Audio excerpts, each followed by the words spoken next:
Olá, você que acompanha o meu canal. Antes da nossa entrevista de hoje, eu quero primeiro te agradecer por estar sempre aqui acompanhando o TV Saudade Entrevista.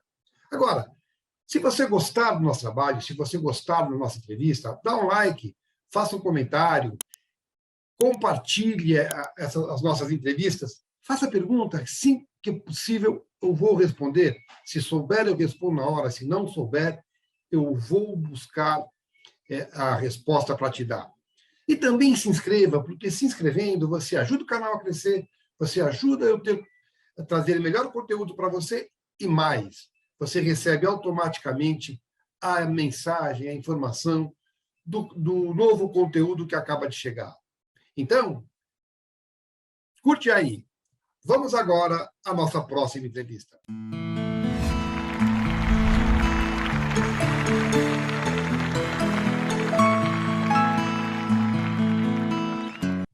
Eu lembro de escalada. Eu sou um pouco mais novo que você, tá? Mas sempre... Bem mais novo. Não, 10 aninhos. 10 aninhos. Mas o que eu quero dizer é que quando você estreou na televisão, eu já era público de TV, sempre gostei. Assisto novela desde Irmãos Coragem. E aí, eu lembro que Escalada, por exemplo, duas coisas. Primeiro que foi uma novela de muito sucesso, uma novela do Lauro César Muniz, né, que conta um pouco da história da criação de São Paulo. O que eu quero dizer é o seguinte, você fez logo de cara uma novela de muito sucesso.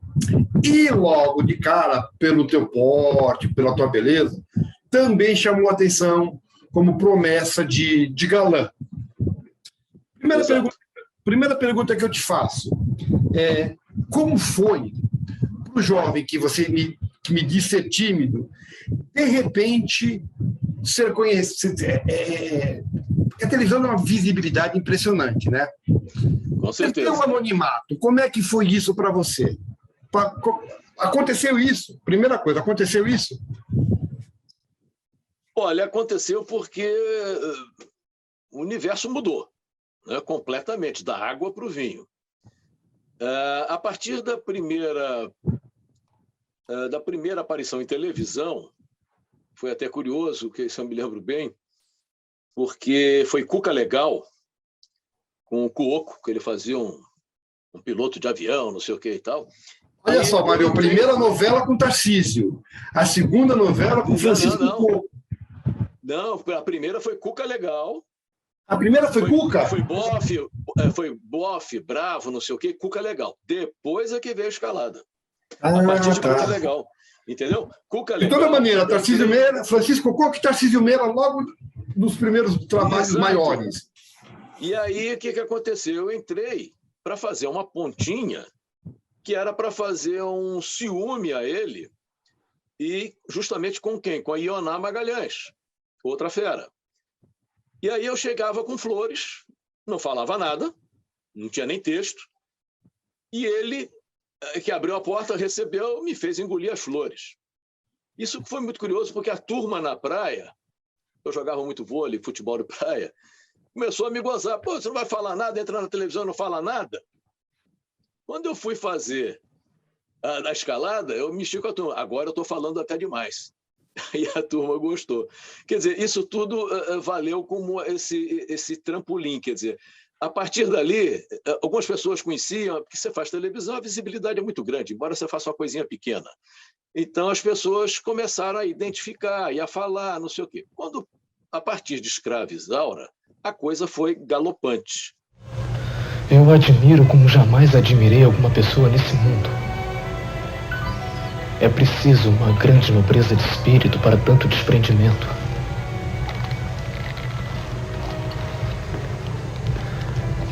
Eu já admirava a Thaís. Eu sabia que era possuidora de grandes e inúmeras qualidades. Que aí o processo já era outro. Então, eram cartas. Na época, você não tinha o celular, você não tinha comunicação, era outra. Essa hoje seria uma coisa muito complicada. E eu comecei a fazer muito baile de debutantes. Era sempre o príncipe, não sei o que quiser. Essa linha do galã levou a isso, esse caminho, né? que eu não tive nenhum constrangimento, aceitei, porque era isso que estava acontecendo. Depois é que eu comecei a brigar um pouco mais a nível de escolher personagens diferentes. Mas, nesse momento, eu fazia muito baile debutante pelo interior todo, fruto do marketing da televisão. E aí, eu, Mário Gomes e Cadu, na época e tal, a gente detinha o maior número de cartas recebidas de fãs. Então, era um negócio fantástico, porque não era um Zap, não era um Instagram, um Facebook, era carta. E era a fotografia que a Globo mandava autografada por nós. Só que chegou um momento que eles não tinham mais como fazer isso. Era muita coisa, era uma avalanche, eram diversos galãs, né? E essa época foi muito curioso, porque eu queria ler as cartas e não conseguiria abrir todas. Eles mandavam cartas lá para casa. O assédio te incomodava? O assédio foi em algum momento foi invasivo? Ou a relação fã-ídolo naquela época era diferente do que é hoje? Como é que você vê isso? Olha, muito diferente. Porque qualquer lugar que você fosse para um convite, um baile debutante, um carnaval, para ser júri de alguma coisa pelo Brasil, as pessoas não tinham o costume de ver o ator de perto. Quando um ator era anunciado, era divulgado, todo mundo ia ver. Hoje você encontra os atores nos aviões, nas redes sociais, esbarra com ele na rua. Lógico, aqueles que fazem sucesso chamam muita atenção. Mas naquela ocasião você não tinha essa divulgação do dia a dia. As pessoas não esperavam que você fosse chegar. Eram avisadas que você ia chegar. Então se reunia muita gente. Era o autógrafo, não tinha fotografia do telefone. Então a procura era muito grande. E, logicamente, eu nunca tive problema com isso, quer dizer, maiores, tive uma ou outra coisinha, mas eu sempre tentei, eu sabia levar. Eu atendia todo mundo, eu não me negava a dar autógrafo, às vezes eu ficava apertado, porque era gente demais em cima, né? E tem aquelas pessoas que querem tocar em você, te puxam, puxa cabelo, enfim. Mas eu sempre me dei bem com isso. Eu só tive, quer dizer, não foi problema, mas foi curioso, porque fã não tem medida. Né? E aqui no Rio de Janeiro mesmo, de carro, na rua, com a minha mulher do lado, porque eu casei antes da profissão, antes de entrar para a TV. Então, para ela foi uma grande surpresa também, porque a vida também dela mudou. O telefone não parava, tinha um telefone, coisa e tal. As pessoas encostavam o carro do lado, a mulherada mexia, nem fazendo conta que ela estava do lado. E uma ocasião aconteceu de me seguirem, viram onde eu entrava, eu morava em Ipanema, subornaram o porteiro, foram lá em casa e tocaram a campainha. Quem atendeu? Ela. Ela ficou meia passada, mas ficou intrigada. Eu falei, olha, não tenho culpa. Realmente não tenho, não sei, nem sei quem é. Mas coisas desse tipo aconteciam. Uma outra ocasião também aconteceu, assim, uma coisa muito... Até minha mulher me acompanhou nessa vez também, acho que foi no Recife. A gente acabou de fazer um júri, quer dizer, eu, outros atores, Nívia Maria e tudo mais. E aí acabou a situação, a gente ia para um outro lado. Todo mundo se levantou e fomos sair. Quando nós fomos sair, do lado de fora, tinha um corredor polonês, as pessoas saíram do salão da festa e foram para fora. E nesse passar aí, a gente passou numa passarela um pouquinho mais alta, de 1 metro e pouco. Eu nunca vi coisa igual. As pessoas queriam tocar na gente. Só que o tocar na gente era uma pancada. A mão vinha com tudo. Eu sei que eu fui arrastado por seguranças por um carro. A minha mulher, que não tinha nada a ver com o negócio, também levou uns tapas lá e caiu em outro carro. E eu fui tentando passar, defendendo a Nívia Maria, porque também vinha a mão para todo lado, para todo mundo. Então, são situações assim que você passa, principalmente quando você vai para o Nordeste, naquela ocasião, né? As pessoas ficavam muito loucas em ver o artista de perto. No Rio já tinha um pouco mais, era um pouco menor, mas no resto do Brasil era muito grande. Então, a gente passou alguns anos. Você falou na Nívia Maria, eu entrevistei ela aqui, ela foi de uma delicadeza, adorei a Nívia. Mas a gente já... Eu vou falar um pouco mais detidamente sobre o que eu vou te perguntar agora, um pouco mais para frente. Mas, assim, depois você fez muita coisa nos anos 70, muita coisa nos anos 80. A partir dos anos 90, as tuas participações começaram a rarear em televisão. A pergunta que eu quero te fazer é a inversa do que eu te fiz agora há pouco. O público também esquece fácil? Olha, eu acredito que sim. Você voltou a ser anônimo, por exemplo, em algum momento? Não, anônimo, não. Acredito que não. Até hoje, tem gente que ainda conhece, porque tem as pessoas da minha idade, ou mais velhas do que eu, que me assistiam naquela época. Então, pessoas mais novos que como eu também, né? Então, e são pessoas que acompanharam a minha carreira. Então, essas pessoas reconhecem. Agora, algumas gerações para baixo, não vão nem saber, porque não me viram na TV. Ou me viram no teatro, né? Ou me viram em outra situação. Mas a televisão tem esse poder de te lançar, você sai como um cometa. Mas, de repente, você pode estar à deriva e caindo sem paraquedas. Eu quero voltar nisso um pouco mais tarde para falar se de repente ficou alguma mágoa, mas enfim. Aí a gente está falando, né? Você fez aquelas figurações, boca legal, escalada. Você fez um caso especial que era uma série que toda semana tinha as coisas novas. Aí emendou Feijão, Sonho, a Moreninha, Feijão, Sonho, Escravizaura, novelas das 6, novelas de época. Coincidência, ou porque o diretor de núcleo, ou naquela época não havia diretor de núcleo, por que de repente você foi fazer tantas novelas de época seguidas às 18 horas? Olha, eu acho que eu tenho um pé na época. É uma coisa que sempre me satisfez muito. Eu leio muito, então eu sempre li muita coisa de época. E não sei se casualmente ou coincidentemente, esses trabalhos foram os que me levantaram, foram os que aconteceram.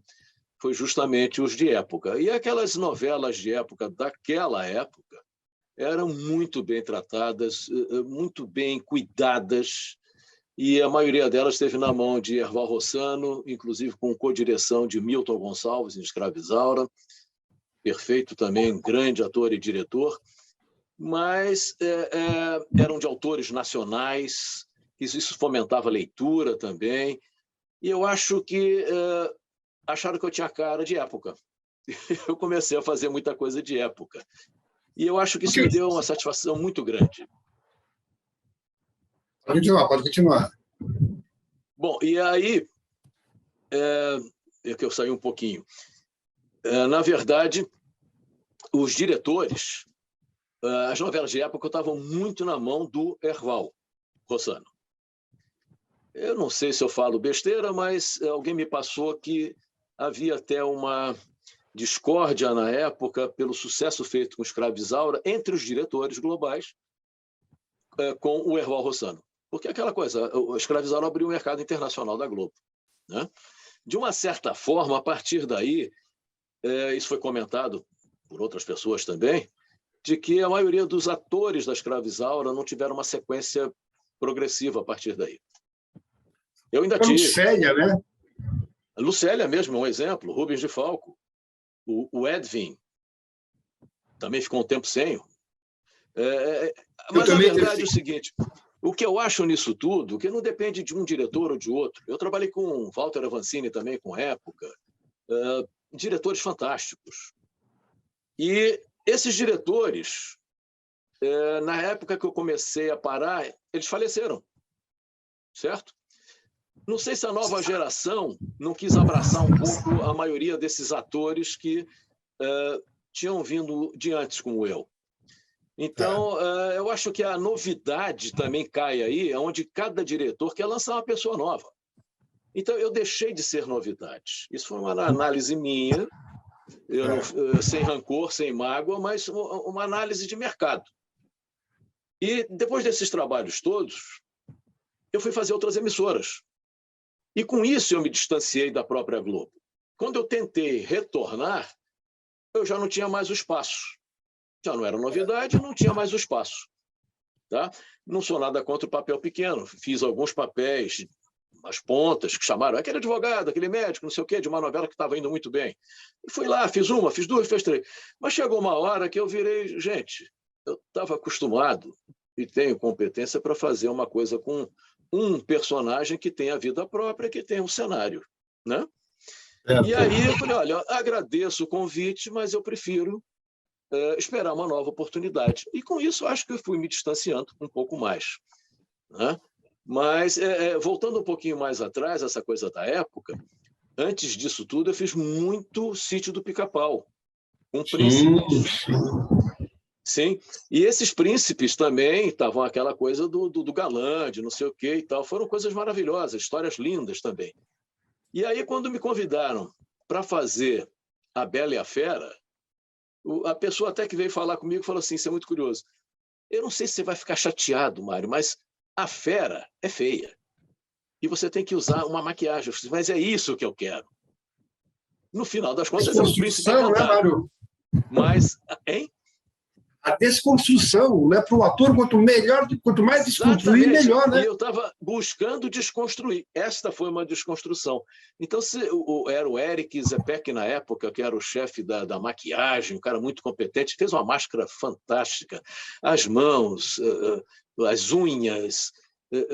Eu levava quase 2 horas para colocar a máscara antes de ir trabalhar. Entendeu? Então, isso com Maite Proença fazendo a Bela, né? Então, foi fantástico isso. Eu tive aquele gostinho de não botar a cara e me dizer, você estava bonitinho, não sei o quê. Não, não é isso que eu quero vender. Né? Tanto é que eu fui fazer, não sei, vou dar um pulo aqui, em contrapartida a isso, não foi na Globo, mas na Manchete. Eu estava já sem trabalho, o Erval Rossano estava lá, eu fui falar com ele, Erval, estou sem trabalho, eu preciso trabalhar. Ele tinha fechado o elenco da Dona Beija. Sim. Aí ele falou, Mário, eu só tenho aqui um personagem que é um capataz. Eu falei, é meu. Sou por aqui? Onde é que está o Antônio, hein? Ele saiu, ele foi levar umas reis para cruzar mais um maiado.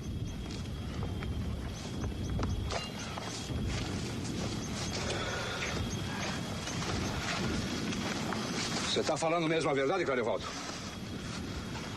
Você não está me engambelando, não? E por que eu haveria? O senhor é o mesmo compadrinho para mim, seu Sampaio. Quer dizer, era pequeno, ele falou assim, inclusive o salário é compatível com o trabalho, não tem problema, eu quero trabalhar. Eu não estava vendo quanto eu ia ganhar. Melhor pingar do que minguar, né? Hein? Melhor pingar do que minguar, né? Não, sim. E aí ele se assustou, eu falei, não, tudo bem, então vamos lá. Eu fiz. O que eu fiz? Um capataz da fazenda. A barba era uma barba que eu penteava ao contrário, ela ficava grandona, quer dizer, usava uma roupa só, toda encebada, em cima do cavalo o tempo inteiro. Eu fui criado em cima do cavalo, adoro o cavalo. Então eu estava em casa, muito externas na fazenda, coisa e tal. E me deu uma satisfação muito grande, porque ali eu quebrei todo o paradigma do galã. Do galã Mário Cardoso. Claro, nada contra o galã, porque as pessoas ficavam muito sentidas quando você chamava o outro de galã. Eu falei, não, eu sou um ator que faço o mocinho. Não, galã é galã. Porque achavam que desmerecia ser galã. E não é o caso. Mas eu queria fazer coisas diferentes. Então, esta foi uma oportunidade. Foram as 2 grandes oportunidades que eu tive. Como essa primeira peça que você se referiu, que foi o primeiro começo, A Noite do Antípodo Dourado, era uma pessoa completamente suja em cena. Quer dizer, não era... Ela era novo só, bonitinho, mas não era uma figura bonita. Então, eu acho que voltando à adaptação, essas coisas foram me fazendo me adaptar mais facilmente para tudo, inclusive em relação a diretores, etc. e tal. Mas algumas vezes eu fui, entre um trabalho e outro, como eu fui procurar o Erval Rossano, eu fui procurar trabalho com alguns outros diretores, e aconteceu de tudo, gente que simplesmente saía pela outra porta, não recebia, outro que simplesmente dizia, olha, eu não tô, já fechei tudo, não tenho mais nada, não sei o quê, na próxima oportunidade, enfim. Eu só tive uma frustração com um colega, trabalhou comigo, passou a ser diretor de núcleo, e quando eu fui falar com ele, eu insisti, eu não saí, eu fiquei sentado 2 horas na porta da sala para poder ser recebido. Isso é uma coisa que ninguém sabia, mas estou dizendo para você. E a secretária veio me pedir desculpas por ele, porque ela ficou incomodada, ela tinha um carinho por mim grande, até, não porque me conhecia da TV, mas trabalhava lá, mas gostava do meu trabalho. E eu falei, não tem problema, não se preocupe. Não teve jeito, teve que sair. Na que saiu, fui conversar. Não era um assédio, não ia brigar, nem nada, eu só queria ter uma palavra. O elenco já está fechado, o elenco já está fechado, escada abaixo. Eu fiquei entre a cruz e a espada. Eu realmente pensei, eu jogo esse cara de cima da escada... Ou pulo daquele de cima, né? Não, é sangue português, subiu, mas não falei nada. Eu simplesmente sentei onde eu estava, fiquei mais uns 15 minutos para me refazer, e essa menina, que era secretária, que me apoiou. A gente passa por tudo nessa vida, mas você não espera passar na casa que te lançou e que te apoiou e, de repente, ser tratado assim. Eu já ouvia isso de outras pessoas, mas aconteceu comigo. Então, essa é uma das mágoas que eu tenho. Esse colega é vivo ainda? Não. Mas, por favor, não busque nomes. Não, eu sei, Não tudo busque bem. nomes. Diz uma coisa, eu te perguntei a ética não me permite julgar os leões.